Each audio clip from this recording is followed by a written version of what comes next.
Juliet, it is only your name that is my enemy. If you had another name, you would still be the same person. A rose would still smell as sweet if it were called something different, and Romeo would still be as perfect if he were not called Romeo. Give up your name, Romeo. It is not part of you anyway, and take me instead. Romeo. Just call me Love and I shall never be Romeo again. This is one of Shakespeare's most famous plays. That's why I decided to read it. Of course, it is a very romantic story, and I like romances, but it also has a very serious message that is important today. Romeo and Juliet love each other, but their families won't let them. There are things in society that separate people from loving each other, but in the end, love always wins.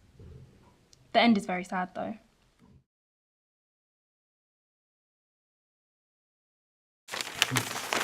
The cub had many things to learn. The world was full of surprises for him.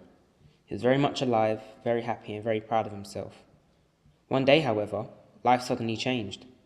The cub ran down the river to drink early one morning. Suddenly, he saw and smelled something strange. 5 strange animals were sitting in front of him. The cub had never seen men before, and suddenly he felt very small. I really enjoyed reading this book. The sentences were short and direct. It was easy to understand. And the writer introduced characters really clearly, like White Fang. It was interesting to see how White Fang changed throughout the novel. At first, his old masters treated him really badly and were aggressive towards him, so he was aggressive in return. And then, in the end, his new masters treated him with love, so he changed.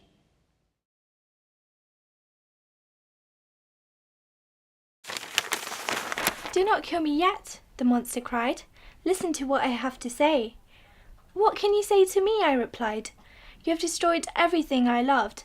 You are a thing of evil, a wicked creature." "You made me," the monster replied. "I did not wish to be evil. I wanted to be your friend, but you made me ugly and ran away from me. I asked you to create a friend for me, but you destroyed her. I had no family to love, so I destroyed yours. It is your fault." This is from the end of the book. At first, I didn't want to read this book because I thought it was just a simple horror story, but it's actually more than that. The relationship between the doctor and the monster is really interesting. In fact, the monster isn't really the monster like it says here. In some ways, the doctor is the monster. So it's a book that makes you think, and that's what I like.